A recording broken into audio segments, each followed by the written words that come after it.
नमस्कार, welcome back to Arihant online classes. आज हम बात करेंगे कुछ मेजर फॉर्म्स ऑफ गवर्नमेंट के बारे में जो थोड़ा सा इंटरेस्टिंग भी है और आपको पता होना बहुत इंपॉर्टेंट भी है। आज हम इन सभी फॉर्म्स ऑफ गवर्नमेंट के बारे में डिटेल में पढ़ेंगे। तो सीधे आते हैं वीडियो पे।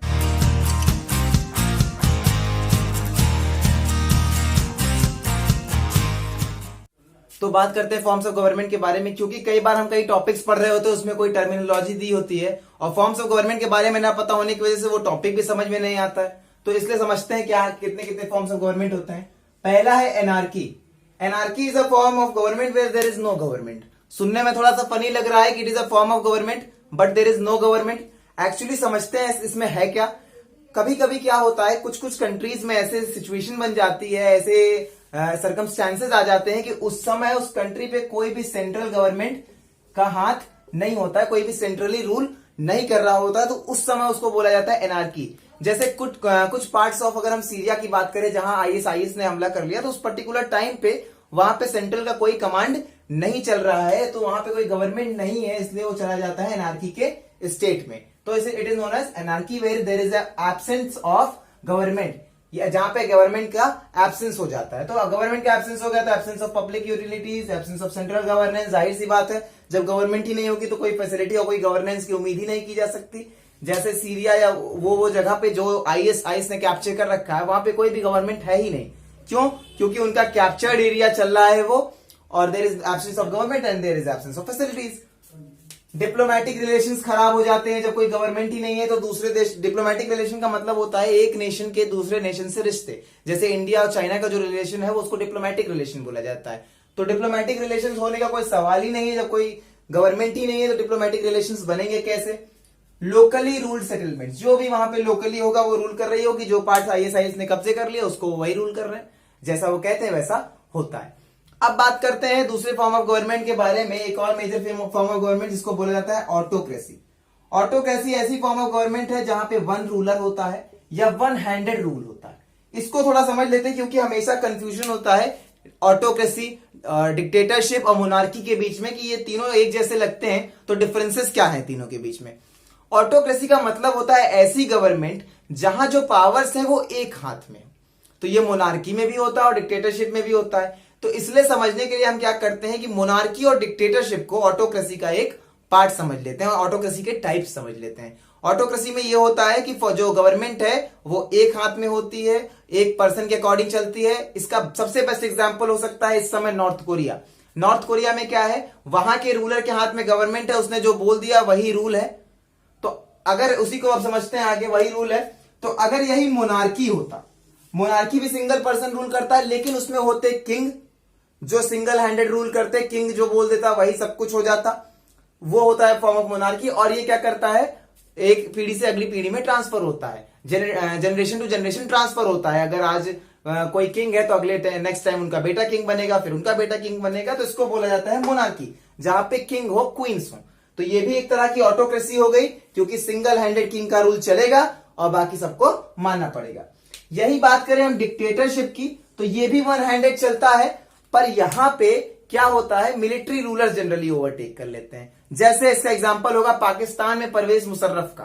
पाकिस्तान में पहले डेमोक्रेसी थी, परवेज मुशर्रफ वहां का मिलिट्री कमांडर था। उसने क्या किया, गवर्नमेंट को स्वाइप कर दिया, गवर्नमेंट को पलट दिया, तख्ता पलट कर दिया और खुद बैठ गया गद्दी पे। जब खुद बैठ गया गद्दी पे तो जिसने जो बोला वही कानून है, तो इसको बोला जाता है डिक्टेटरशिप। तो ऑटोक्रेसी, हर वो फॉर्म ऑफ गवर्नमेंट जो सिंगल हैंडेड चलती है, इज नोन एज ऑटोक्रेसी। इसके हम दो टाइप बना सकते हैं समझने के लिए, एक मोनार्की, एक डिक्टेटरशिप। मोनार्की जिसमें किंग और क्वींस होते हो, जो क्या बोलते हैं जनरेशन टू जनरेशन ट्रांसफर होती हो। डिक्टेटरशिप जहां जनरली मिलिट्री ओवरटेक कर लेती हो पावर को, मिलिट्री का कोई कमांडर ओवरटेक कर लेता हो पावर को और वो उसको रूल करता हो और अपना एक तरफा रूल चलाता हो। अब एक और फॉर्म ऑफ गवर्नमेंट पे आ जाते हैं जो है डेमोक्रेसी। बहुत पॉपुलर फॉर्म ऑफ गवर्नमेंट है। Democracy is the form of government where people rule the country. मतलब जहां पे लोग अपने देश पे राज करते हैं, लोग अपना देश चलाते हैं, वहां की जनता अपना देश चलाती है। बहुत पॉपुलर इसलिए है क्योंकि इंडिया में भी डेमोक्रेसी ही है, अमेरिका जैसे बड़े देशों में भी डेमोक्रेसी है, और इसको एक मॉडर्न फॉर्म ऑफ गवर्नमेंट माना जाता है। अगर आप डेवलप कर रहे हैं, आप मॉडर्न हो रहे हैं, तो आपको डेमोक्रेसी को अडॉप्ट करना चाहिए। तो डेमोक्रेसी है क्या, यहाँ पे जो लोग होते हैं, पीपल होते हैं, वही डायरेक्टली और इनडायरेक्टली रूल करते हैं, डायरेक्टली और पार्शियली, डायरेक्टली और इनडायरेक्टली रूल करते हैं। जो कंट्रीज बड़ी हैं, सपोजिंगली जैसे हम इंडिया की बात ले लें, इतना पॉपुलेशन है तो हर आदमी के लिए पार्लियामेंट में जाकर के बैठ जाना पॉसिबल नहीं है, सब पार्लियामेंट में नहीं बैठ सकते।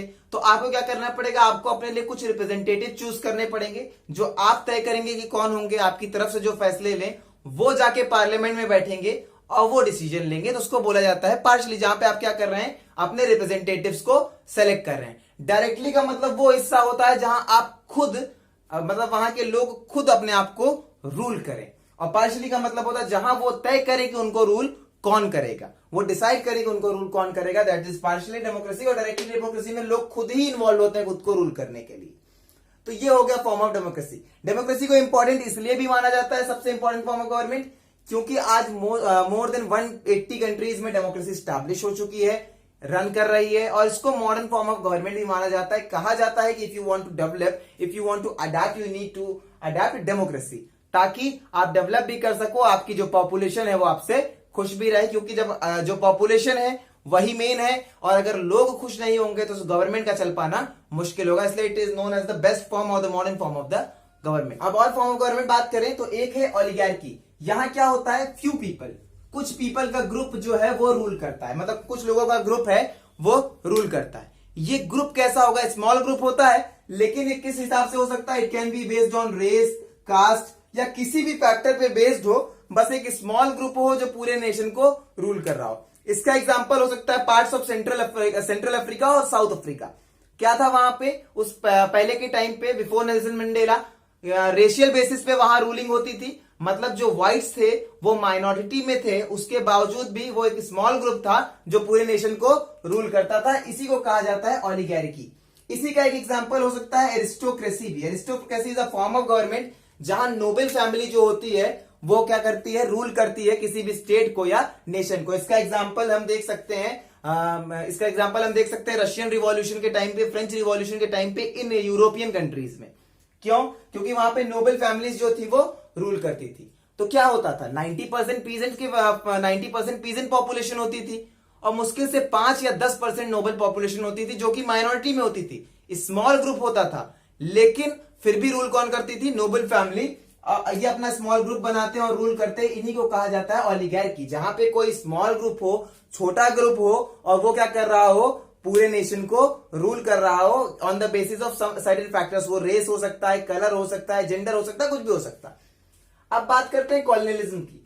इसका सबसे बढ़िया एग्जांपल हमारा खुद का इंडिया हो सकता है। Colonialism is a form of government जहां पे रूलिंग नेशन और रूल्ड नेशन दो अलग अलग आइडेंटिटी होती है। जैसे जब हमारा देश अंग्रेजों का गुलाम था, when we were under British rule, तो ब्रिटिश क्या थे, रूलिंग नेशन था, ब्रिटेन क्या था, रूलिंग नेशन था, और इंडिया वो नेशन था जो रूल हो रहा था। इंडिया, पाकिस्तान, बांग्लादेश, ये सब वो नेशन थे जिसको ब्रिटेन रूल कर रहा था। तो इसको बोलते हैं कॉलोनीज। ब्रिटिश ने क्या किया, अपना रूलिंग नेशन छोड़ के, अपना हेड नेशन छोड़ के जो कि ब्रिटेन था, उन्होंने बाकी नेशंस को अपनी कॉलोनी बना ली। वहां पहुंच के वहां पे अपनी गवर्नमेंट स्टैब्लिश की, जो रूल होता था कहां से, ब्रिटेन से, वहां पे अपने गवर्नमेंट से रूल करना शुरू किया, और बाकी नेशंस को अपना कॉलोनी बना लिया, चाहे वो इंडिया हो, बांग्लादेश हो, पाकिस्तान हो, अफगानिस्तान हो, अमेरिकन कॉलोनीज हो, और कोई यूरोपियन कंट्रीज हो, कई सारी कॉलोनीज इसको बना ली। तो इसको बोला जाता है कॉलोनियलिज्म।